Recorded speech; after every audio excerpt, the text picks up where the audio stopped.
Hi, fourth grade. This is Mrs. Killmeyer here to celebrate Pioneer Day with you by making butter. Made my very own pioneer hat out of paper to join in the celebration. I apologize if it falls off halfway through this video though. So to make butter, you're going to need just three simple ingredients. Need heavy whipping cream, just a little bit of salt that I have here in this dish, and then a resealable jar. You want to make sure that it is one with a lid that can screw on and off, just to make sure that when we start making the butter, it's very secure and nothing's going to spill out of it. You could do a baby food jar, mason jar, anything with a resealable lid. So to make your butter, you're going to open up your jar and you're going to pour in about halfway of heavy whipping cream. So I don't know if you can tell from my video, but I've already poured in about halfway here. And the reason why we want to do that is because when we start making our butter, we need the space for the impact of the cream in order for it to make the butter. After that, you're going to add a pinch of salt. You can decide how much salt you want to add into your butter. If you don't want any, you don't have to add any. And then you're just going to seal your jar.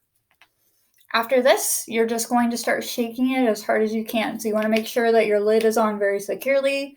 If you're worried about it coming off, make sure that you're near paper towels, on a hardwood surface, or outside before you start shaking.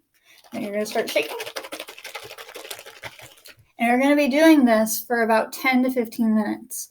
You're going to be really tempted within the first minute to try to look at it and see if it's formed. It's going to take a lot longer than that. So what you want to do during this time is maybe have your siblings help you, take turns, turn on some music, anything that can help you to stay motivated for the 10 or 15 minutes that it's going to take to shake this up. After about 10 minutes, mine started to form kind of a whipped butter on top. That's very close to being done, but in fact, you want to keep shaking from that point on. So I put my lid back on after the 10-minute mark and shook it for about 5 more minutes. And then you're finally going to get basically two things. You're going to get a solid and a liquid. Your butter is going to look like this, a very hard clump that's formed together. And then you're actually going to see a little bit of liquid at the bottom, and that's just buttermilk. And that's exactly what you want to have happen, is you want the solid to separate from the liquid to properly form your butter. So the reason why all this happens is in the colonial days, what they would do is they would milk their cows and they would separate the cream from the top of the milk and then take out the milk. What that cream would then do is they would take it and they would shake it up to make butter. And basically how that's created is they're just doing a physical change, and the fat molecules inside of the heavy whipping cream would clump together during the shaking process to make that substance of the butter. And so that's how it's formed. So anyways, I hope you enjoy making your butter. Don't give up. Just keep going. If you don't feel like it's forming, it will eventually form.